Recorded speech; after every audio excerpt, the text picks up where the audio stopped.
Yeah, just if you could stop screen sharing, and I can make all the.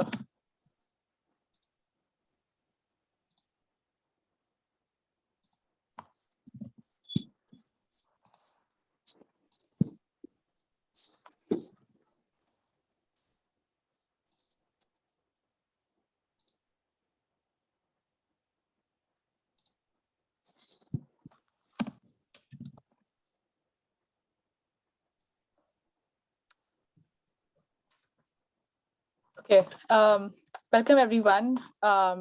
Great to have you all here. I am Anushi, a staff researcher at the center, CEEJH Center, and it's great to have you all here. We will be having 2-minute sessions, about 6 or 7 sessions. So you'll all have about 2 minutes to answer questions. That's roughly going to be the format. And then at the end, we'll have a Q&A. So if people have questions, please feel free to drop them in the chat or at the Whova platform Q&A section. And yeah, that's it for now. Let me start with the first question. So I'm just going to ask you all to introduce yourself, tell us about your organization, your work, how your work is related to the theme of the session of stormwater and environmental justice. And maybe we can start with Marccus. Sure, thank you, Anushi. My name is Dr. Marccus Hendricks. I'm an assistant professor of urban studies and planning, and I also direct the Stormwater Infrastructure Resilience and Justice Lab in the School of Architecture at the University of Maryland.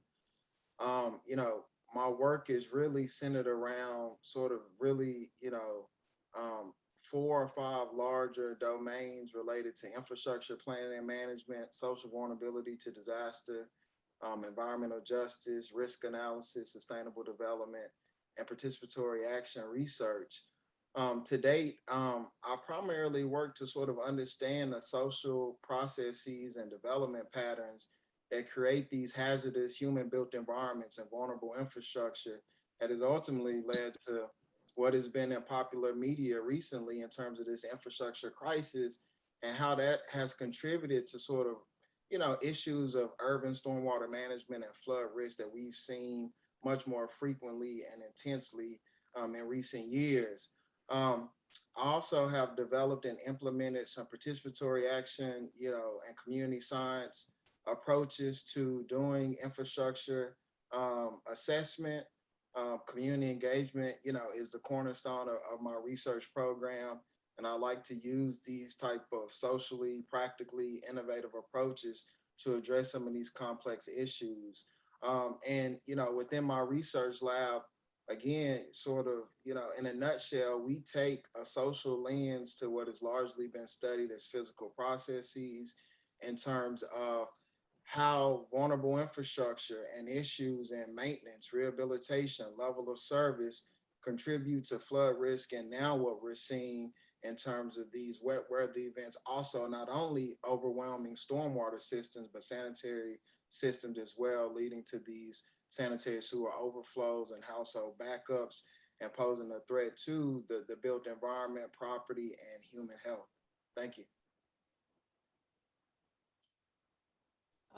Thank you so much, Marccus. Maybe Jennifer, you could go next. Sure, thank you so much. My name's Jennifer Kunze, and I'm the Maryland Program Manager at Clean Water Action. We are a national environmental group that has had our local office for Maryland here in Baltimore for 40 years.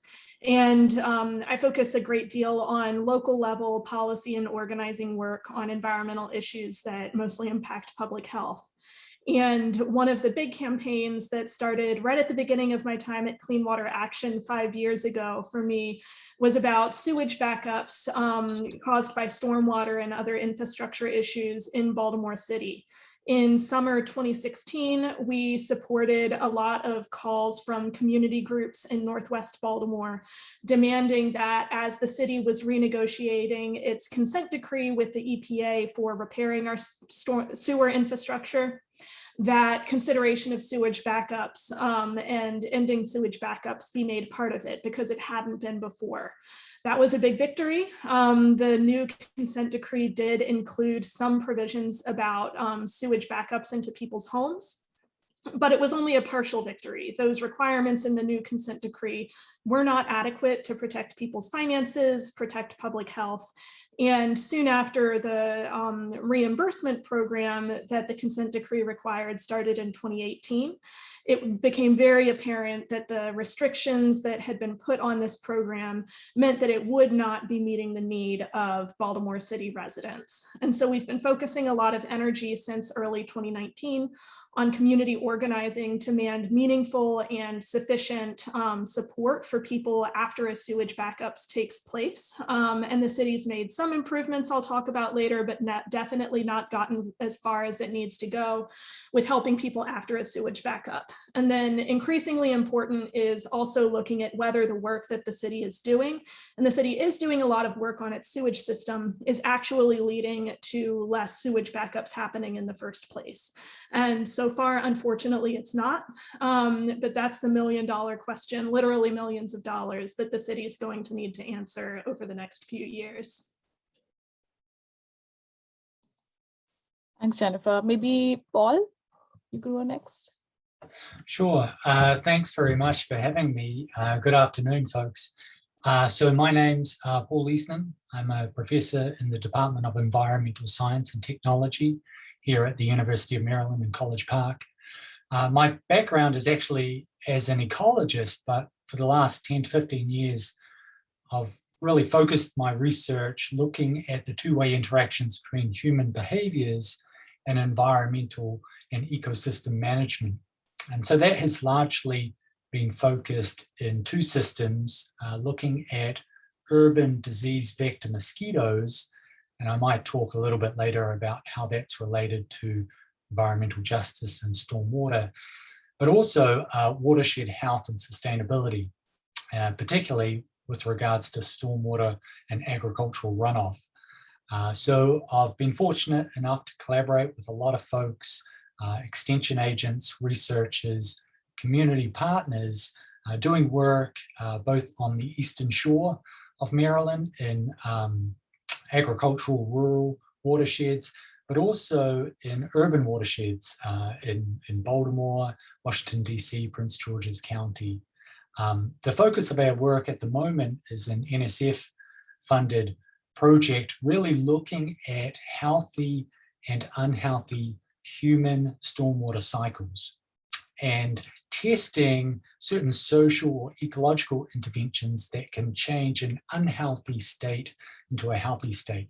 So we'll probably unpack some of these topics and themes later, but for an example, this could mean if you have poor or little investment into the environment, such as through little BMP adoption or maintenance of best management practices to control stormwater, this can lead to flooding, trash buildup, can lead to vector mosquitoes, and a whole host of negative local and regional health outcomes. And that can then feed back and lead to increased negativity and investment in the environment.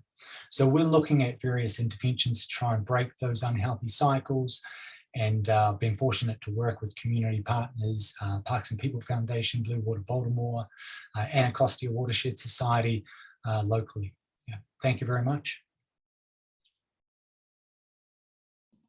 Thanks so much, Paul. And then Monica. Yes, thank you so much, Anushi. Of course, my name is Monica Lewis-Patrick, and the work that we do is deeply rooted in fighting for the human right to access to clean, safe, and affordable water. And so we approach this work really from a frontline, most impacted community lens. And what we have found is Detroit, for example, is the canary in the mine into what not to do to your residents as it relates to their inability to afford the ever increasing cost of water. Water rates have gone up over 438% in the last 2 decades in the city of Detroit. But it's not just Detroit. We're finding that it's a systemic issue all across the nation. When you look about 45 minutes from here in the city of Flint, water rates are on pace to double, and they already pay some of the highest water rates in the country, looking at $250 a month, and they're on pace to looking at $500 a month for water that they still can't trust to drink. About 45 minutes south of here in Toledo, water rates have gone up about 40% in the last year. And then about 3 hours from Detroit in Chicago, water rates have tripled. But across the nation, what we have found is about 15 million Americans are struggling with the inability to afford their water. And what we know is that somebody has to speak out, not just for the infrastructure and not just for the science and the data, but we have to speak to the human impact. And that's part of the work that we do at We the People of Detroit. Thank you so much, Monica. So maybe now we can move on to the next question. So the question is, why are stormwater and sewage backups both public health problems and environmental justice problems? How does racism and inequities in planning, zoning, and development contribute to stormwater problems and sewage backups? So maybe this time we can start with Jennifer. Sure. So I want to start by painting a picture of what the problem with sewage backups is in Baltimore. And when we're talking about sewage backups in Baltimore City, don't be imagining like your kid flushes a toy down the toilet and causes the water to pool up a little bit and overflow the toilet bowl. That's not what we're talking about. We're talking about either stormwater infiltrating, getting in through cracks into the pipes that are only built to carry sewage, or maybe a pipe is so old it collapses, the city main line under the street, or there's a fatberg in the city main line under the street, and it causes tons and tons and tons of other people's sewage water to back up into your home and flood the basement of your home. And this is not a rare problem in Baltimore City. It's reported to the city's non-emergency line about 5,000 times a year in the city. And it's a problem that's increased over the past 2 decades. And we want to look at the geography of where backups are actually happening in the city as well. In 2019, we worked with one of Dr. Chris Heaney, who couldn't be here today, but would have been on the panel, one of his Masters of Public Health students, to do some good analysis of this problem. And she found that when you looked at the number of sewage backups reported in a census tract in Baltimore, the most significant correlation with more sewage backups occurring in a place was the percent of residents that are African-American in that census tract. Sewage backups are happening more often in neighborhoods with more Black residents in Baltimore, and that's even after she controlled for the number of rental properties, the education, the poverty rate, and other factors that may have been confounding.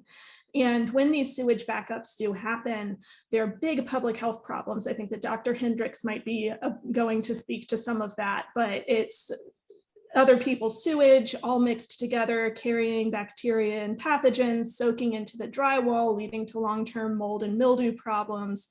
So it's both acutely very hazardous, like hazmat level situation in your home, and can lead to long-term indoor air quality problems if it's not properly cleaned. And because of the way that the city has set up its assistance programs for that, a lot of people end up cleaning these situations themselves and not having the professional qualifications to do a very thorough job. The city, for a long time, was not providing any kind of immediate assistance. Then in 2018, the city was required to launch a program to reimburse people more quickly for their cleanup costs. But even under that scenario, unless someone had thousands of dollars in the bank laying around to throw at the problem and then hope the city reimburses them later, or unless they had a very, very solid homeowners insurance policy or a responsible landlord, which can be hard to find, that person would be faced with the prospect of cleaning it up themselves and probably leaving dampness and bacteria in the drywall to cause more problems later. And so this is a really big infrastructure problem that's confounded by all of the economic injustices and all of the difficulties with finding good housing in the city that compounds all of these health inequities, and financial, because they're very expensive when they happen. Thanks for that, Jennifer. Yeah, that's a very interesting perspective. Whoever wants to go next, I can keep it open. Whoever has immediate thoughts on the same question.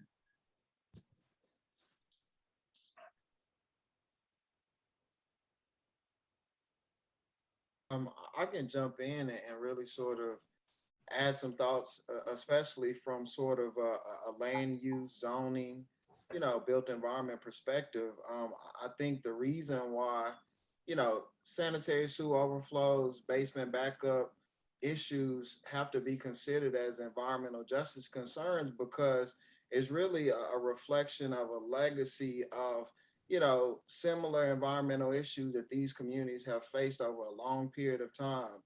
And the legacy of redlining, particularly in Baltimore, and racial zoning, we've seen recent studies in terms of how those redline communities have faced issues of flooding, urban heat, sanitary sewer overflows can be another issue that I think are connected to these sort of racial zoning, segregation related issues. And so ultimately what we see or have seen over time historically is sort of the isolation of racial minorities that have led to diminished tax bases and built environments in disrepair.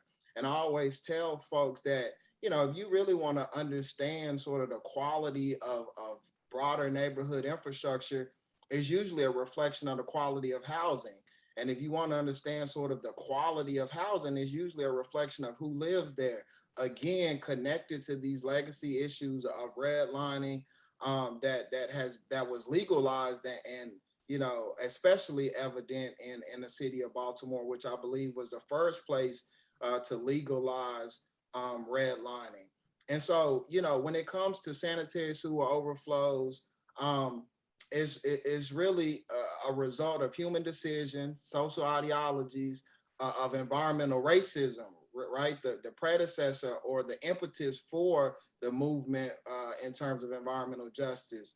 And the associated human-built environment, these outcomes of overflows, manifest because of social and physical circumstances that have been alluded to in EJ literature for over 3 decades, and disease, that has been mentioned in both social vulnerability literature as well as environmental justice. And so when it comes to, thinking about flood risk, sanitary sewer overflows, basement backups, and beyond, especially looking ahead to, what will become, who knows, a number of climate-related issues. These issues have to be explored with the progressive lens that sees physical infrastructure, the built environment, as simply an extension of social circumstances that lower income communities, low wealth communities, communities of color live by every single day. And I think, Jennifer mentioned sort of public health issues connected to sanitary sewer overflows. I can talk about that a little bit later, but I'll leave it there for now. Well, just building off of what Jennifer and also Dr. Hendricks has shared, I mean, in Detroit, it's the perfect example of all of those bad practices and bad policies converging on a community. When you look at, like he talked about redlining, but also when you add on top of that, spatial and historical racism baked into policies. So when you saw white flight out of Detroit, white flight didn't just happen with the '67 rebellion. White flight had been happening since the 40s in Detroit. So at one point, Detroit had a population of about 2 million people. It now has a population of about 725,000, 40% of which are living in abject poverty, 60% of which are headed up by single women of color with 2 to 4 children, and also caring or taking care of another family member, a parent, an elderly, a disabled sibling. But then you put on top of that the fact that many of our communities are resting because of those historical harms baked into housing policies. So many of the places where we live are the places where at one point we could only live there. We were relegated to live there by bad policies, racist policies. So now what you have playing out like 30, 40 years later is that we're still residing in those particular communities, but through redlining, through divestment, through being able to actually use examples like the contrived bankruptcy in Detroit, where Detroit is providing water to 40% of the population of the entire state of Michigan. And so because it was being controlled by a majority Black city, then a decision was made by the donut of the suburban communities that encircle and encamp Detroit that they no longer wanted to pay their fair share. So they used a racist analysis of a financial condition in Detroit to justify a racist takeover. And so when these things play out, it gets very easy for utilities to just explain it away as that somehow just people get up one day and stop paying their bills. And that's not what's happening. Without the historical context, then what you continue to do is perpetuate the racist harm.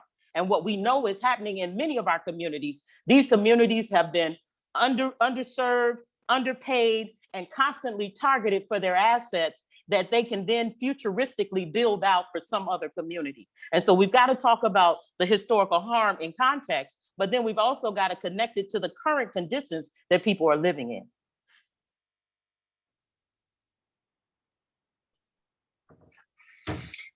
I'm happy to speak briefly on stormwater runoff, and I'm really appreciating the discussion so far.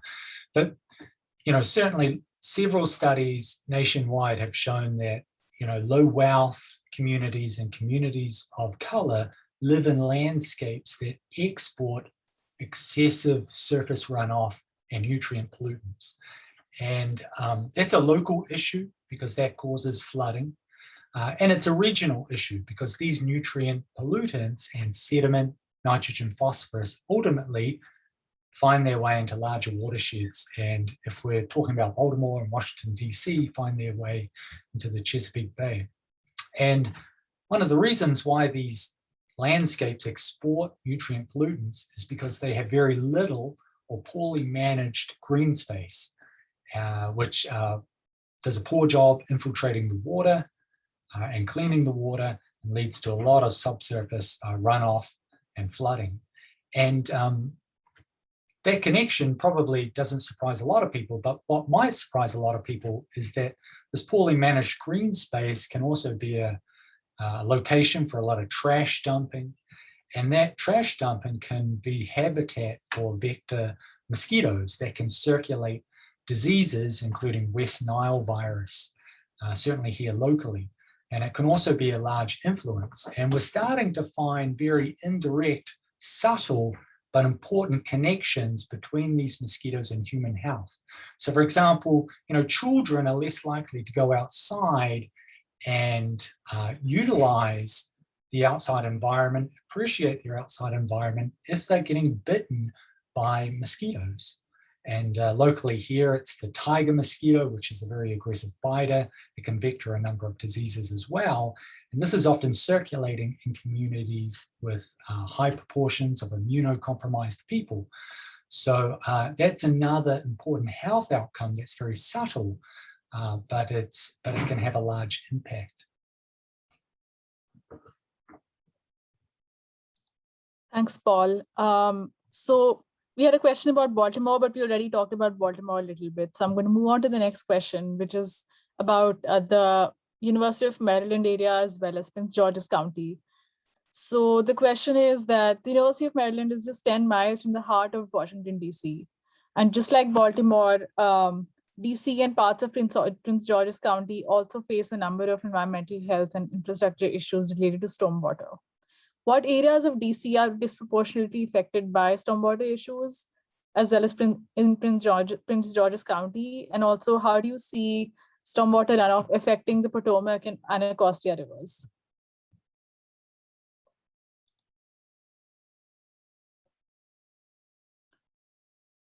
Maybe this is a question more towards Dr. Hendricks and maybe Jennifer and also Paul, more so because the region that they work in, but whoever wants to go, feel free to start us off.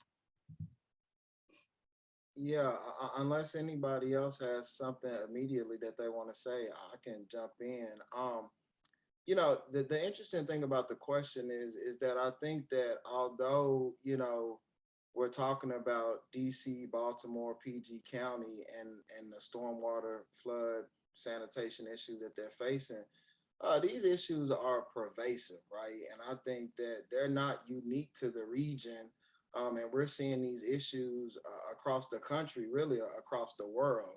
And I think, Detroit, Houston, a number of other major cities across the country, have had these issues and will continue to have these issues, because essentially what we're seeing is that the reason why we have this $1 trillion bill that was recently passed through Congress to reinvest in infrastructure is because we failed to maintain and rehabilitate these systems over the years.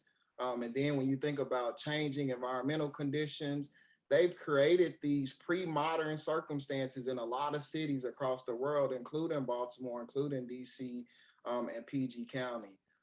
And so, just wanted to say that in terms of a broader context, specifically in terms of DC, some of my empirical research is showing that, essentially, stormwater and sewer system development underneath the ground in terms of these pipe network systems haven't been keeping pace with above ground development in terms of the amount and extent of impervious cover.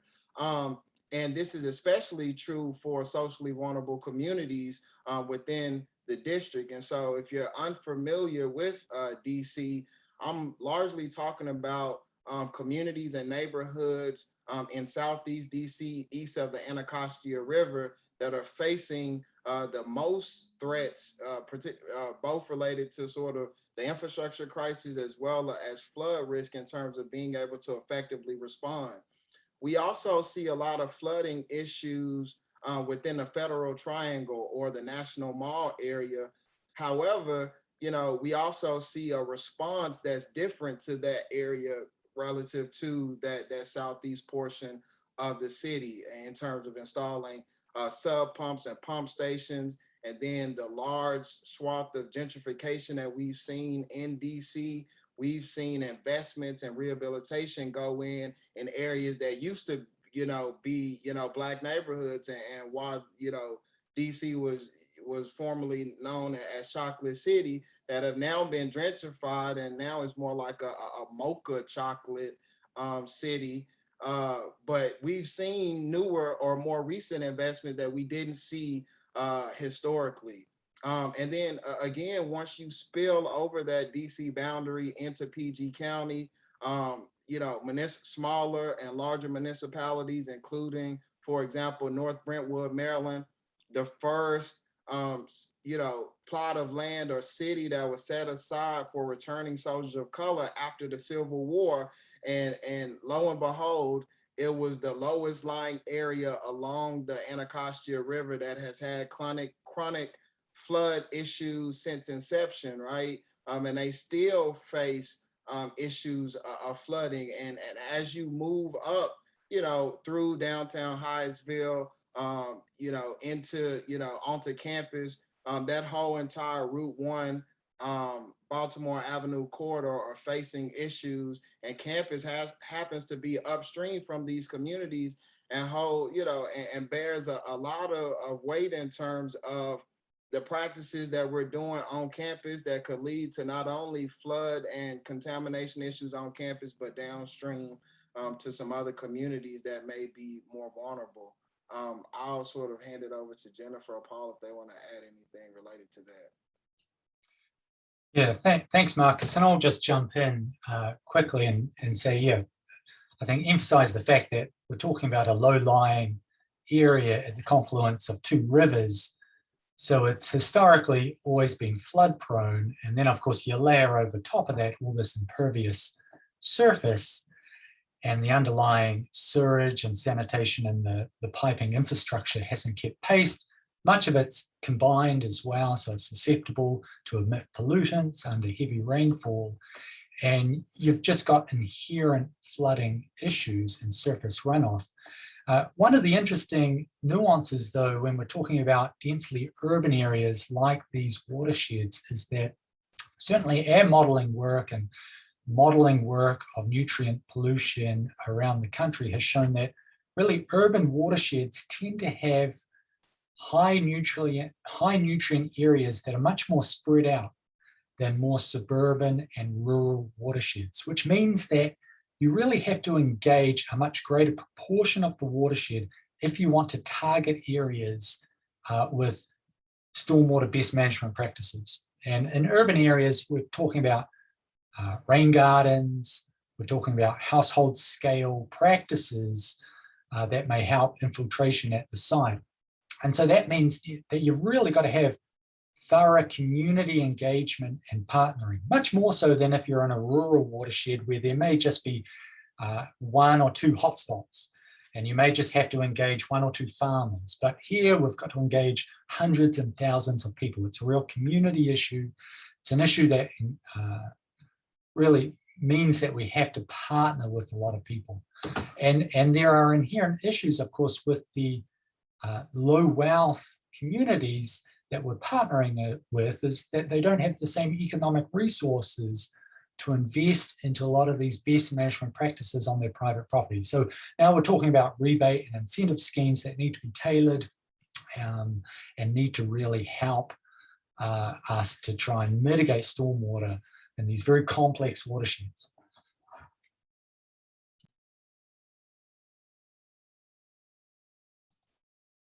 Thanks, Paul. Jennifer, did you want to add anything, or should we can move on to the next question? Sure. Yeah, I think Marccus and Paul covered it. I think so too. Okay. So we talked about all the issues. So the next question is about asking for some ideas or solutions. And the question is, in cities with older infrastructure and lots of pavement and asphalt, how can stormwater be best managed? How do we ensure that decisions on stormwater management are using an EJ lens or an equity lens? Maybe Monica, would you like to start?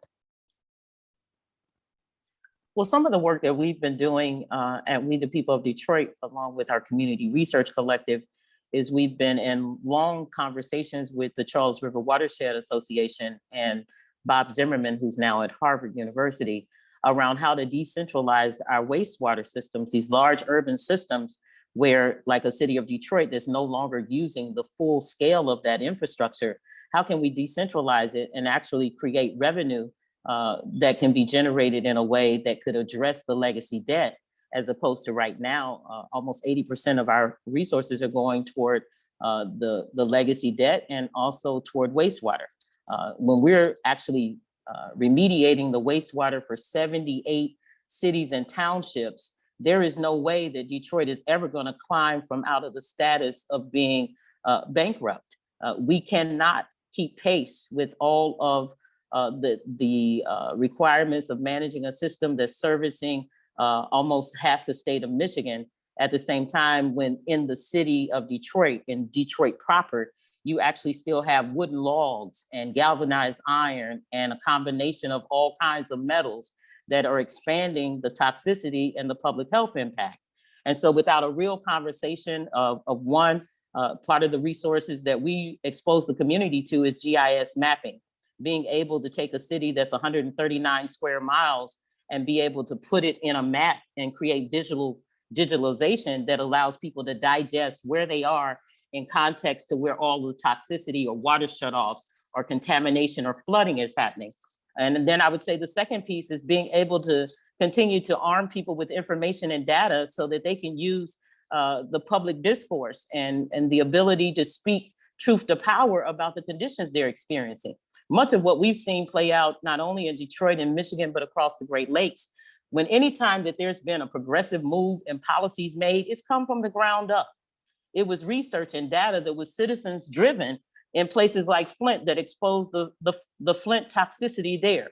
It was Oscoda, Michigan, and groups there, citizens, everyday citizens, that raised the issue that we now know is PFAS. And then also in Detroit is water shutoffs, and being able to be a champion and an architect of a solution such as water affordability, a plan that was actually created in 2005 by Black women in Detroit that is now playing out in places like Baltimore and Philadelphia as part of the solution. So we believe that we are solutionaries. We're really still fighting to be heard in many of the arenas where decisions are being made.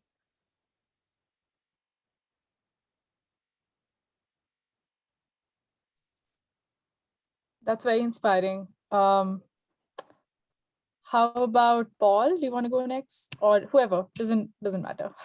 I'll be really quick, and I definitely want Jennifer to have time to speak here. But I picked up on a couple of things that Monica said, talked about GIS maps and data and people, and I think really connecting academics and researchers with communities and residents is really, really important.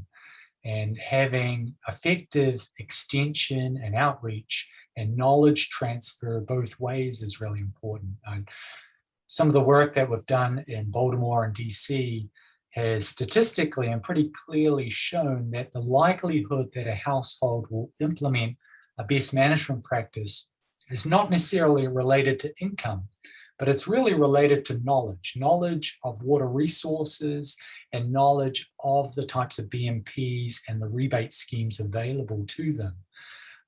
And so I think it's beholden on us to tailor extension and outreach materials to vulnerable demographic groups so that they have that knowledge. And that takes time. I think it takes time to build trust between groups of people, researchers and communities, and with community-based organizations as well. So I just wanted to put that in there, and maybe I can let Jennifer take the reins. Yeah. Sure, thank you.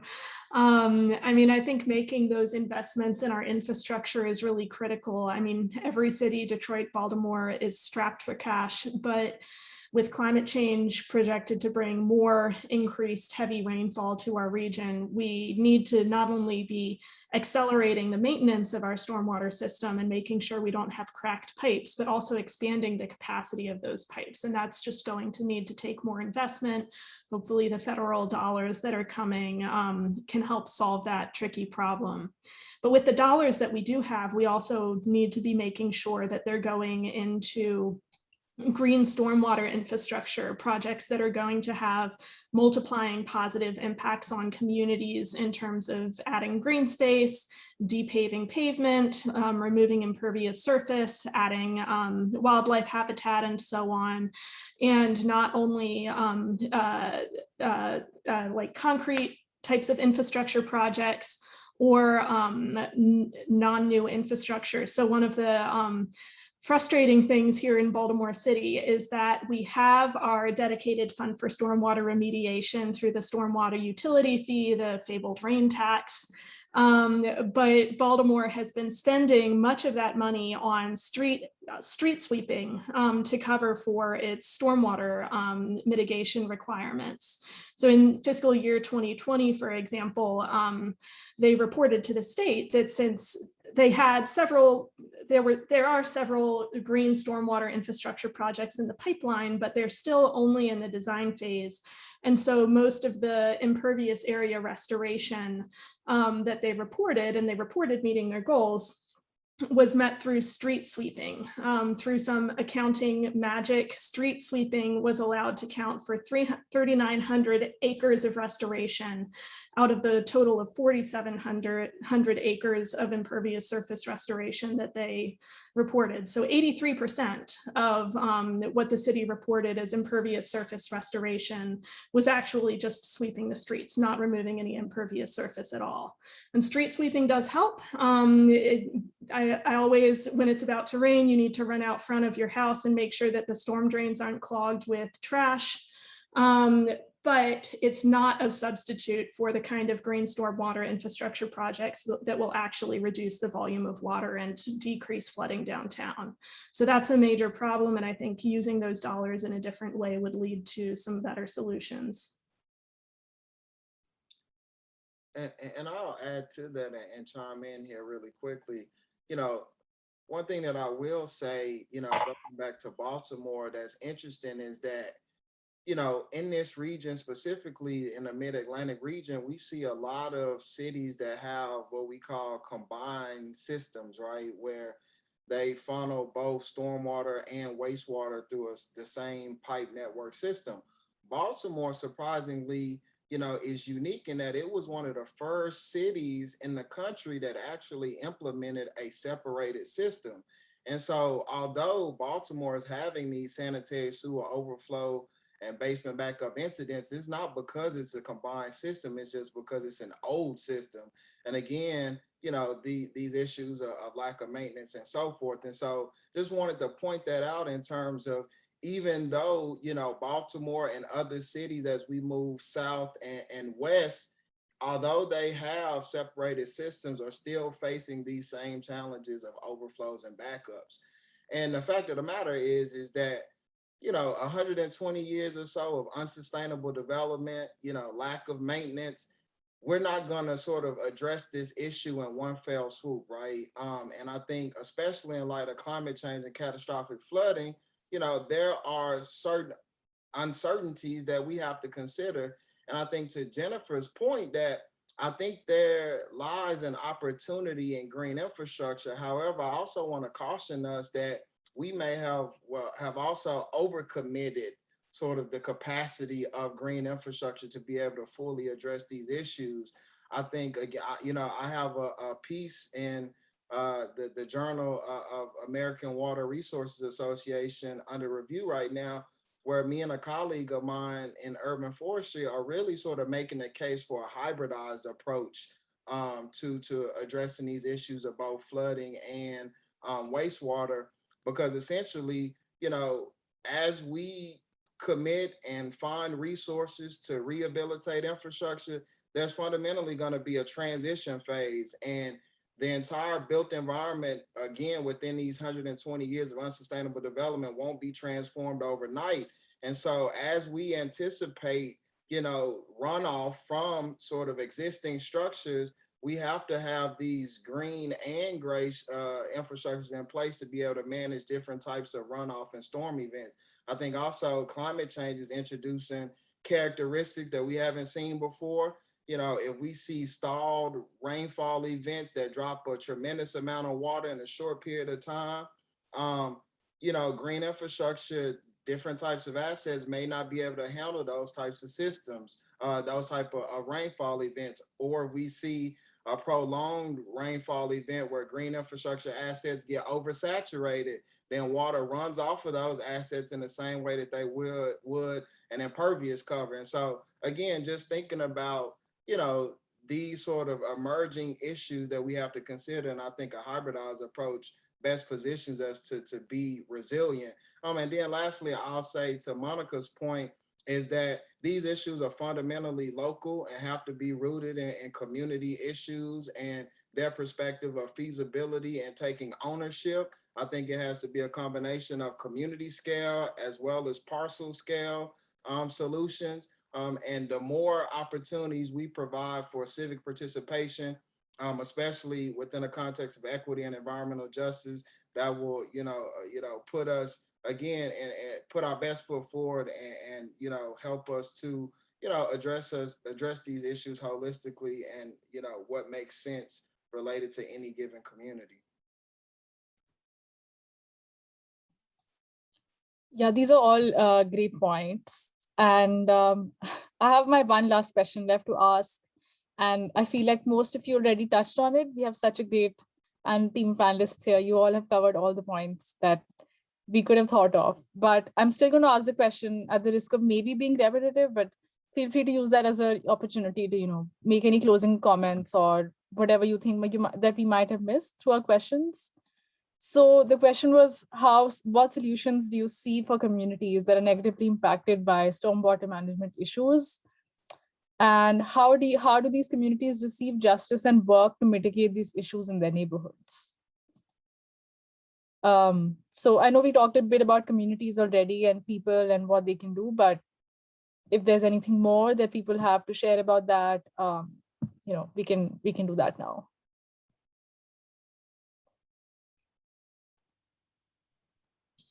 Well, I'll start off speaking more to the issue of sewer backup specifically, because it is a problem that the city has made some strides towards better helping people with, but definitely has not gotten far enough. So like I mentioned, the city created a program in 2018 to reimburse people after the fact for a sewage backup occurring. But that program really has been underutilized. It was not advertised very well at the beginning of the program. And so out of the about 5,000 sewer backups that are reported in the city every year, in 2019, only 60 people applied for this reimbursement program and 11 of them got approved. The rest of them have had their applications denied. In 2020, only 20 of those 5,000 or so people applied and only 2 of them got approved. And then we just got the numbers last week for fiscal year 2021, when there were 25 applications processed and 4 approved. So this reimbursement program has helped a few people, but it's really not nearly met the need of people who are dealing with sewer backups. And I know many, many, many people who have applied and gotten their applications rejected. And that's really because the city set up a number of restrictions on that program that have blocked people who had sewer backups caused by conditions in the city-owned pipes that they could not possibly have ever done anything to prevent. Their applications are denied for this program. And then the program also has the inadequacy of only reimbursing people after the fact. So someone without a couple $1,000s to immediately throw at the drop of a hat at professional help isn't going to be able to even access that help to then get reimbursed by the city. And creating a different program like the Washington, D.C. area has to send certified cleanup crews at the city's expense out immediately has been a big demand. And we were very excited this spring. Our new mayor announced that he would be creating a direct assistance program to send out cleanup crews. But that direct assistance program still is under the same restrictions about what types of sewage backups are going to qualify as that reimbursement program. So we're in a 1-year pilot phase of that now. We're really looking for more data on that and for the city to expand it so that everyone who's facing a sewer backup, but through no fault of their own because of conditions in the city sewer system, can get help.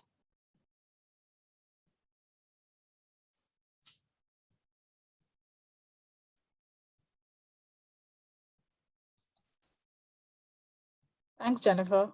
Others?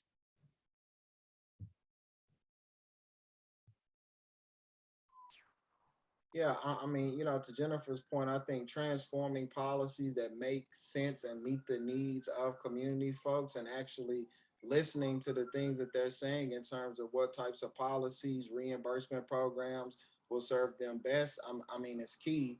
But also sort of, the challenge that I'm seeing and working with, cities and municipalities specifically in addressing some of these issues is really sort of, they seem to be more concerned with liability than the public good, right? And I think, these issues of sort of politics and bureaucracy and again, liability is really, not only in terms of water and sanitary sewer overflow issues, but addressing these climate issues more largely are going to be stifled by these issues of, again, liability and politics. And so I think that's a real challenge. And I think if we can sort of, move past those things and just own the fact that, yeah, cities haven't been, the best plan for, and even when they have been planned for, haven't been implemented. And then if they have been implemented, they haven't been implemented equitably in terms of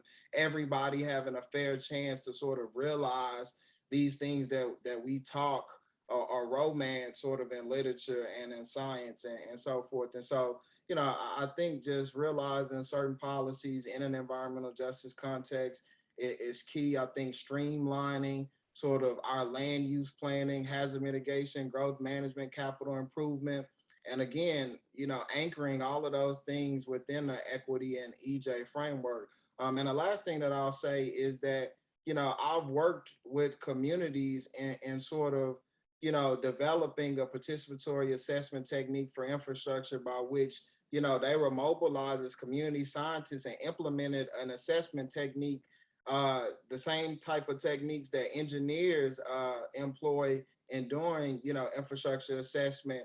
And they were able to collect data that speaks to the quality and condition and capacity of their systems, to then be able to take that information and data and advocate on their own behalf in terms of necessary investments that need to be made. And I think, those types of community science, grassroots initiated efforts are key, but then I also sort of understand that, there's a burden associated with community science and this level of participation. And I've had to sort of come to terms and acknowledge that the more sort of I work in this space, because, the reality is that there are white and affluent communities that get services and don't face these issues by the default of being white and living within certain areas, right? And they don't have to go out and collect data. They don't have to go out and advocate just to receive basic level services that should fundamentally be a human right. And so, although, I still sort of, advocate for community science, I also, I would be remiss not to recognize, the burden that's associated with that and the privilege that certain communities have in terms of not having to sort of engage in that, regard. So. And I just build off of what Dr. Hendricks just said. It is so critical that we recognize that burden, but we also speak to it as you're funding this work and you're speaking to funders. Part of the work that we had to do, our work is totally unfunded at We the People of Detroit as it relates to our community research table. But nobody was speaking to our conditions. And even the research and the scientists, when they came in, they already had these preconceived notions that were based in a lot of misinformation. So it was actually perpetuating more harm sometimes to even work with them. But what we had to do is we had to recognize that as we were able to leverage some of their expertise and talents, we also brought expertise and talents to the table.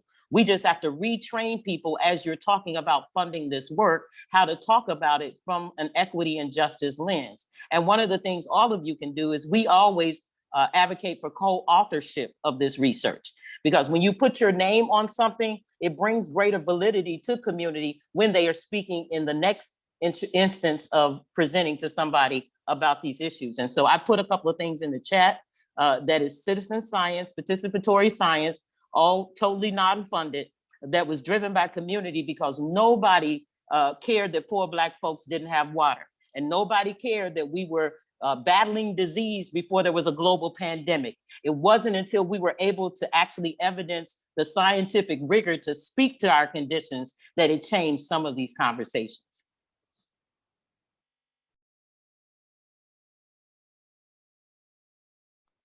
So keep training us, Dr. Hendricks, keep training us.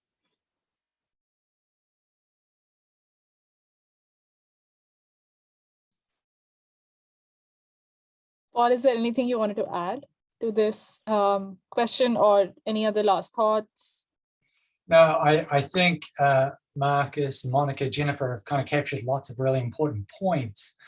And I agree. I think there's a considerable burden with community-based participatory research, and we've got to acknowledge that and think of ways to relieve that burden and to partner with communities in an equitable way. I think it's really important, certainly when we're looking at on the ground, for example, installation of best management practices. If communities aren't on board and receptive of the specific practices intended to be implemented, then they just won't be maintained nor effective, and they may actually be disregarded by the community. So there's real implications ecologically if we don't have that community engagement. We've had some success in Baltimore, even working with youth summer camp programs, and kind of the co-benefits of having academic scientists working with community members, even youth and adults, goes beyond stormwater as well. It really broadens the impacts related to the effectiveness of science and environmentalism, which is really, really key. So I'll leave it there. I think it's a rich discussion. We could talk for another couple of hours on this.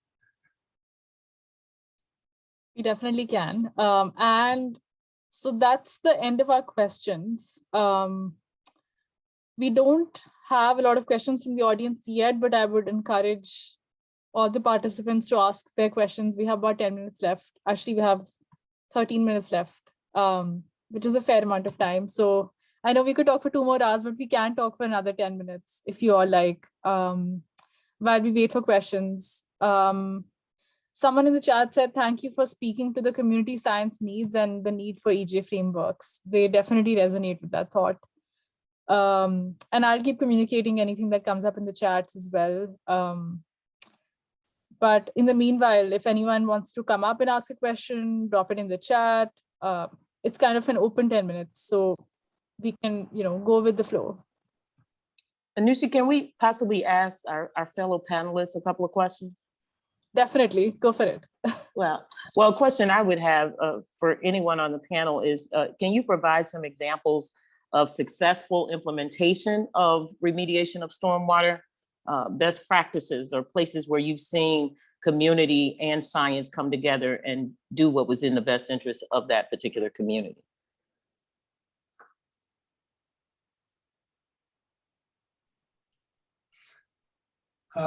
Monica, just very briefly, some work that we've done with Columbia Association in the town of Columbia, Maryland, which I might add is a relatively affluent town. It's well educated generally, although there is variation among the town. Within the little sub-watershed that we've worked in, we've had quite good engagement with community members, good dissemination meetings, where we've transferred knowledge, specifically kind of GIS maps, where we've shown nutrient hotspots, where there's areas that are producing more nitrogen and phosphorus and sediment compared to others. And those residents kind of around those hotspots, I think, were impacted enough then to install best management practices on their private backyards.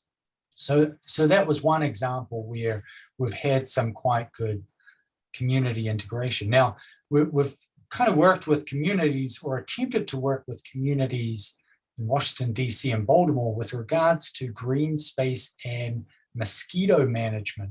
And it's interesting because we've had less success for various reasons, less engagement. Some of that has been due to the pandemic, unfortunately, and we're going to gear up again, hopefully, fingers crossed, if things go good with the pandemic, if infection rates go down, and re-engage with the community. But I think it is difficult to engage with the community effectively, and it takes time. I don't know if Marccus and Jennifer want to speak to some good examples that they have. Yeah, I think it's an interesting question because I think, Monica, that's the sort of next frontier of my research, if you will, in terms of how do we move from, science to implementation or promising practices to implementation. And that's a huge challenge within the science community, within the academic community, because, I think to one of your earlier points, all of these funding agencies, they fund science for the sake of science. They don't fund for, implementation. I mean, we have to fight, Sokovia and I, have a recent grant where we sort of had to sort of advocate for the inclusion of funds to support community time and effort, right? And so this is, this is an issue in terms of compensating communities for their time and effort, and then building on top of that to then actually move from studying the problem, science for the sake of science, to actual implementation. We're not there yet. We have a really, really, really long way to go, unfortunately. And so I don't have a lot of examples of, of where we've seen success stories of actual implementation, because the infrastructure issues that I study, these are brick and mortar, multi-million-dollar projects, even for smaller scale, neighborhood scale changes, right? And yeah, it's a challenge. But what I will say is that, with some of my earlier work in Houston, before the pandemic, before COVID, we were starting to have conversations with the city of Houston to implement some city level programming tied to their adopter drain program, where we could sort of, connect the community derived data to this adopter drain program to then sort of act as a guiding light for capital improvement planning and the distribution of capital funds. And I hope to sort of in the future start to have those conversations with, public works departments between DC and Baltimore about how we can sort of implement something similar in these areas. But yeah, I mean, the challenge of implementation is real. And, the last thing is, recently with another project, I'm partnering with, in some conversations with Prince George's County Office of Emergency Management for this FEMA BRIC grant, which is building resilient infrastructure. And it's a grant program that provides some funding for implementation, brick and mortar infrastructure level implementation. And so, there are some emerging funding opportunities related to implementation that I hope to tap into in the future. Well, Dr. Build on that, can I ask a quick question? As you're looking at these strategies, and this is really for everyone, are we also incorporating strategies that will feed workforce development, especially for these very impacted communities where we know that skilled trades and some of the skill sets that may be necessary to enter into the employment sector that's connected to water could be a pathway and a way out for some folks in terms of out of poverty and out of the conditions they're living in. So is there any of the things that you're seeing in terms of the skill sets and career paths that are developing that could be infused into the water sector and the water infrastructure field? Because if we don't begin to pair these things together and begin to think of them in bigger systems, then we still can see that a larger construction firm can get the contract, take all of those jobs away from the very city that they're actually building the infrastructure in. So you could actually end up weaponizing that contract in a way that's gentrifying and feeding gentrification for communities of color that are already under attack.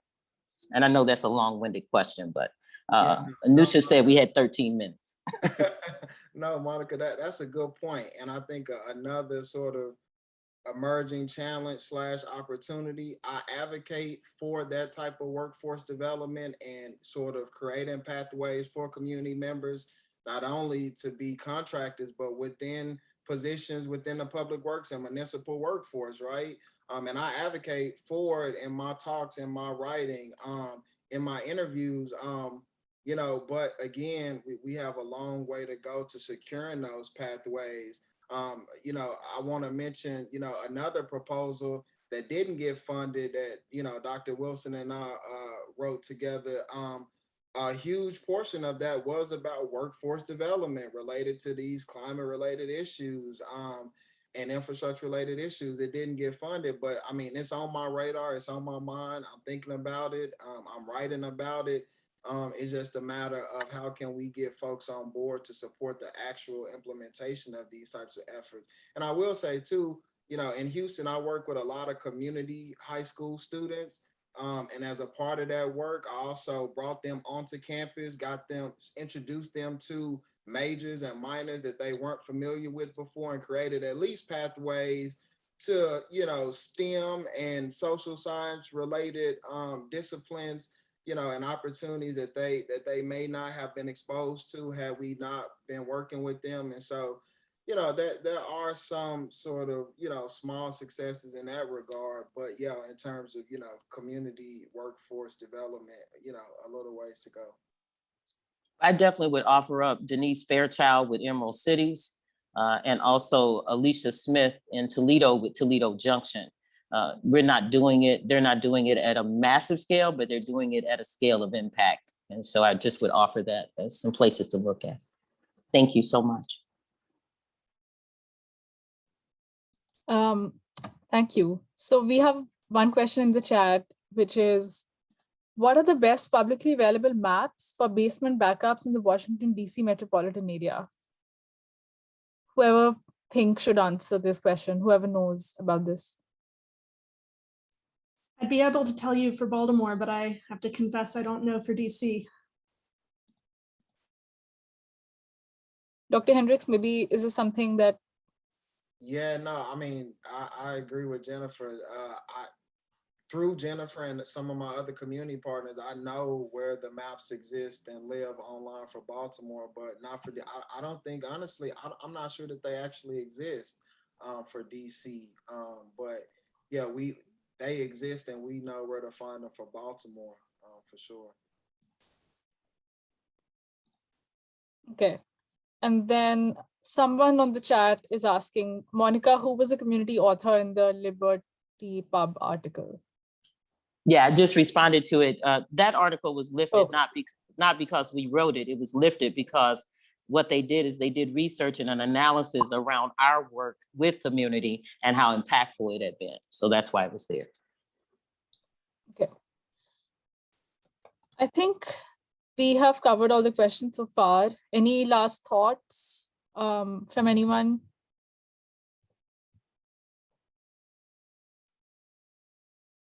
Just as we're having these discussions, if we can also make sure we're giving people historical context for how we got here. The whole purpose of water infrastructure was to be able to curb the impacts of poor public health. And so if we continue to talk about water infrastructure and stormwater combined systems and all of this only from the brick and mortar perspective, without centering most impacted communities, regardless of whether they're communities of color or not, because we recognize that poor white folks is catching hell too. So we're not immune to that, but it's really going to be critical that we're able to talk about the differences in how water inequities and disparities show up in those communities, and then figuring out a way to use water as a connector to those communities. Because if we don't, much like what we're battling here in Michigan and the Great Lakes, is the bifurcation of communities along racial lines and poverty lines.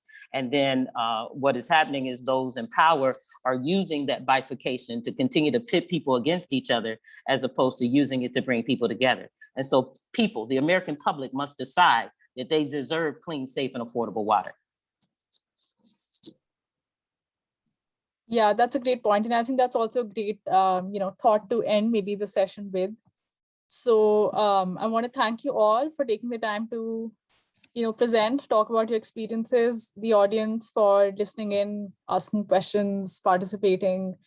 I personally learned a lot. I'm from India and I'm an urban planner, so a lot of this was new to me. So I feel like I've learned a lot, have a lot to think about. So thank you all for that as well.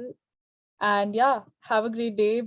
For everyone else who's listening, the recording will be made available at the end of this whole symposium. So, if you missed anything, feel free to catch that.